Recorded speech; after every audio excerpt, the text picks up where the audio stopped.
আসসালামু আলাইকুম। আশা করি আপনারা সবাই অনেক বেশি ভালো আছেন। আলহামদুলিল্লাহ আমিও মোটামুটি ভালো আছি। তো ফাইনালি আজকে আমি বের হয়েছি রামপাশা থেকে লামাকাজি যাওয়ার জন্য। রামপাশা থেকে লামাকাজি যে রুটটা রয়েছে, বিশ্বনাথ থানার রামপাশা থেকে লামাকাজি রুটটা অসম্ভব সুন্দর এবং চমৎকার। অসম্ভব সুন্দর এবং চমৎকার হওয়ার পিছনের কারণগুলো আজকের এই ভিডিওতে আমি ব্যাখ্যা করব এবং আপনাদেরকে আমি রোডের দুই পাশের অসম্ভব সুন্দর মনোমুগ্ধকর ভিউ দেখানোর চেষ্টা করব। How could I know it would be goodbye, my love? When did the close of forever come, my love? যতটুকু জানতে পেরেছি, সুনামগঞ্জের কিছু রুট রয়েছে যে রুটগুলার দুই পাশে হাওর ভর্তি পানি থাকে এবং হাওরের ঠিক মাঝখান দিয়ে কিছু অসম্ভব সুন্দর রুট চলে গেছে, যে রুটের দুই পাশে মনোমুগ্ধকর ভিউ, নৌকা বাঁধা থাকে এবং সবুজ ঘাসে ভরপুর। এরকম একটা সুনামগঞ্জের ফিল পাওয়ার জন্য এই রুটে আজ আমি আসছি। আশা করি আপনাদেরও অনেক বেশি ভালো লাগবে এবং ভিডিওটা অনেক বেশি এনজয় করতে পারবেন। All I recall was a stare that was vacant and cold. Where did the spark go? The warmth that once stole my soul. হাওর থেকে ধরে আনা মাছ নিয়ে রাস্তার পাশে অনেকেই বসে আছেন এবং অনেকেই দেখলাম গাড়ি থামিয়ে, বাইক থামিয়ে এই মাছগুলা ক্রয় বিক্রয় করছেন। আশা করি আপনারা ভিডিওতে দেখতে পাচ্ছেন। রাস্তার পাশের মনোমুগ্ধকর ভিউ দেখতে দেখতে আমি যখন এগিয়ে যাচ্ছিলাম তখন প্রায় বিকালবেলা। এই বিকালবেলার সুন্দর সূর্য অস্ত যাওয়ার যে দৃশ্যটা এই হাওরের সাথে মিশে গেছে, এর থেকে ভালো লাগার আর কী বা হতে পারে।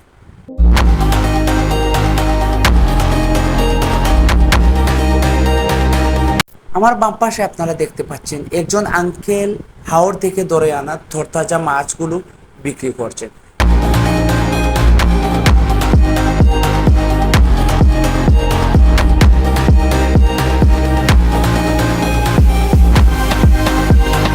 দুই পাশের এই কলিজার ঠান্ডা করা ভিউ দেখে একটা কথাই বারবার মনে পড়ছিল, এমন দেশটি কোথাও খুঁজে পাবে না গো তুমি, সকল দেশের রানী সেজে আমার জন্মভূমি। আসলে অসম্ভব সুন্দর এই দেশে জন্ম আমাদের, অসম্ভব সুন্দর পরিবেশে বেড়ে ওঠা আর অসম্ভব ভালো লাগার কিছু মুহূর্ত বেঁচে থাকুক সারা জীবন সবার মাঝে।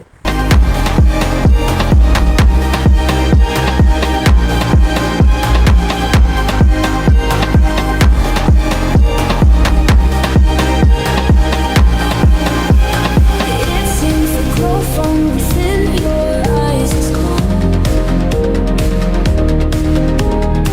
I never knew they could also lie far gone.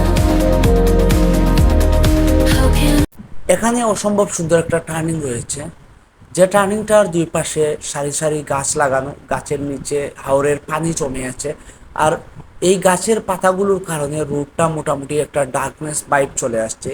এই সুন্দর প্লেসটায় এসে, এই সুন্দর টার্নিংটায় অনেকেই আমি দেখেছি গাড়ি থামিয়ে পিকচার তুলতে।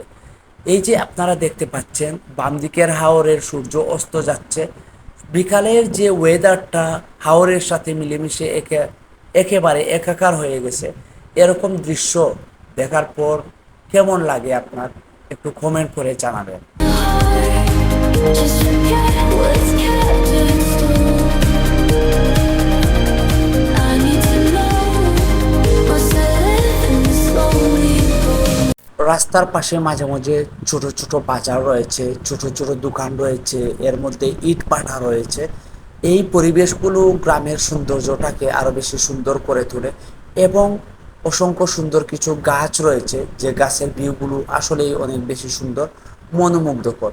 সবুজ শ্যামল এই প্রকৃতিটা দেখার পর আপনার কাছে কেমন লাগতেছে ভিডিওটা, এটা অবশ্যই একটা কমেন্ট আমি আশা করতে পারি। যেহেতু এটা একটা গ্রামীণ সড়ক, সেহেতু বড় গাড়ি চলাচল তেমন একটা আমার চোখে পড়েনি। বেশিরভাগ সিএনজি, অটোরিকশা এগুলোই ছিল আর এগুলো চলাচল করার কারণে এই রুটগুলো এখনো ভাঙেনি। আমি যতটুকু দেখেছি এবং জানতে পারছি, বাংলাদেশের বেশিরভাগ রুট অতিরিক্ত ভাঙাচোরা, খুব বাজে একটা অবস্থা রুটের বর্তমান সময়ে। এই সময়ে এসে এই রুটটা যে এত বেশি সুন্দর, পরিষ্কার পরিচ্ছন্ন, ক্লিন, বাইরের দেশের একটা রুটের মতো মনে হচ্ছে, এটাই তো সব থেকে বড় পাওয়া। আপনার কাছে কি মনে হয়?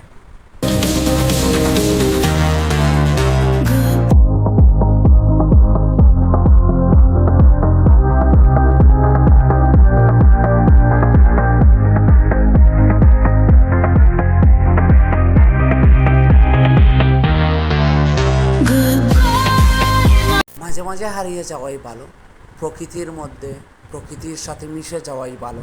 মাঝে মাঝে প্রকৃতির খুব কাছাকাছি গিয়ে ফ্রেশ স্নিগ্ধ কিছু অক্সিজেন নেওয়া অনেক বেশি ভালো।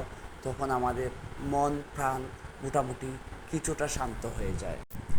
বাম দিকে যে দোকান দেখতে পাচ্ছেন, এটাও একটা বাজার। এখানে একটা স্ট্যান্ড রয়েছে, রেস্টুরেন্ট রয়েছে এবং কিছু আড্ডাখানা রয়েছে, যেটা আসলে গ্রামের পরিবেশটাকে আরো বেশি মনোমুগ্ধকর এবং সুন্দর করে তোলে। রাস্তার পরিবেশের সাথে গ্রামীণ বাজারগুলা আরো বেশি চমৎকার এবং অসম্ভব সুন্দর।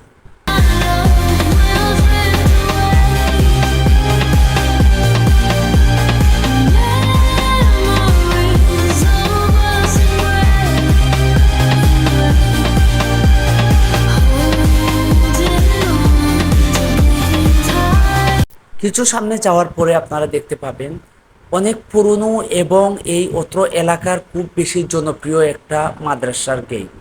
এই মাদ্রাসার গেটটা বা এই মাদ্রাসাটা অনেক বেশি জনপ্রিয়, অত্র এলাকার সবাই এটাকে ভালোভাবে চিনে ফতেপুর মাদ্রাসা নামে। আর এই মাদ্রাসার ডান দিকে টার্নিং নিয়ে আমরা লামাখাজির উদ্দেশ্যে আরও একটু এগিয়ে যাব। আপনারা বাম দিকে দেখতে পাচ্ছেন একটা গেট আমার সামনে, যেখানে অনেকগুলো স্টুডেন্ট দাঁড়িয়ে রয়েছেন এবং যারা হয়তো বা গাড়ি বা কোথাও যাওয়ার জন্য ওয়েট করতেছেন কোনো কারণে।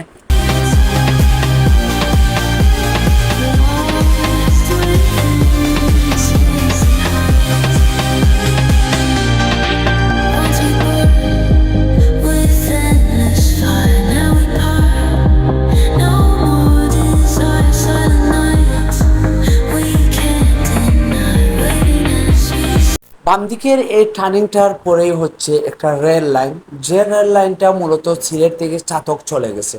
সিলেট থেকে চাতকের এই রেল লাইনটা বেশ কিছু বছর আগে থেকে এটা পরিত্যক্ত হয়ে যায়। বিশেষ করে করোনা ভাইরাস আসার পরে এটাকে ক্লোজ করে রাখা হয় লকডাউন উপলক্ষে বেশ কিছুদিন। এরপরে এটা অতিরিক্ত আকারে পরিত্যক্ত হয়ে যায় এবং বন্যা চলে আসে, যে বন্যাটা একটু বেশি আকার ধারণ করেছিল এবং এই রেল লাইনটা প্রচুর পরিমাণে ক্ষতিগ্রস্ত হয়। বেশিরভাগ রেল লাইনের কিছু রাস্তা ভেঙে যাওয়ার কারণে এই রেল লাইনটা মোটামুটি আরও একটু দীর্ঘায়িত হয়। মেরামত কাজ দীর্ঘায়িত হওয়ার কারণে আমি একটা বার ছাতকে গিয়েছিলাম, ছাতক রেল স্টেশনে ভিজিট করার জন্য বা ঘোরার জন্য। তো ওইখানকার একটা ভিডিও মেক করি, আবারও কাজটা সচল হওয়ার পরে। জানি না ওরা হয়তো বা ধারাবাহিকভাবেই সচল করেছিল, বাট নাম হয়ে গিয়েছিল আমার। তো ওখান থেকে অনেকেই আমাকে কমেন্ট করেছিলেন যে ভাই আবার একবার এসে আসেন, আমাদের এই কাজটা একটু দ্রুত হবে। তো আর যাওয়া হয়নি, ইনশাল্লাহ রিসেন্ট যাওয়ার প্ল্যান করতেছি, যদি আপনারা সাড়া দেন একজন হলেও।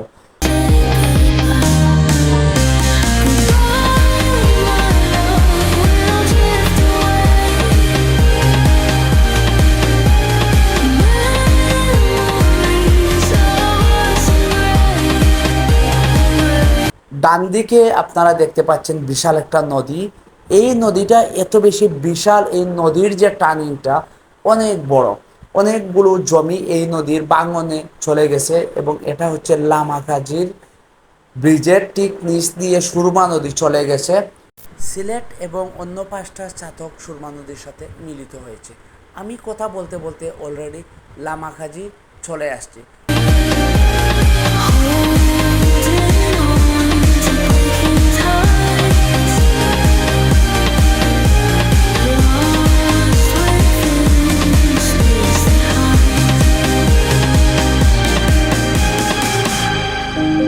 লামাখাজি বাজারেই আমি ভিডিওটা শেষ করব।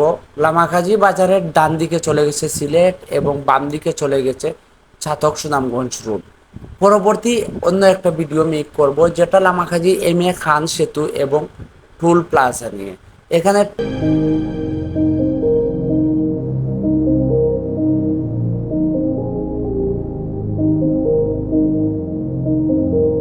তো ভালো থাকবেন, সুস্থ থাকবেন। আজকের ভিডিওটা এই পর্যন্ত। যদি কেউ একজন এই ভিডিওটা শেষ পর্যন্ত দেখে থাকেন, কমেন্ট প্লিজ।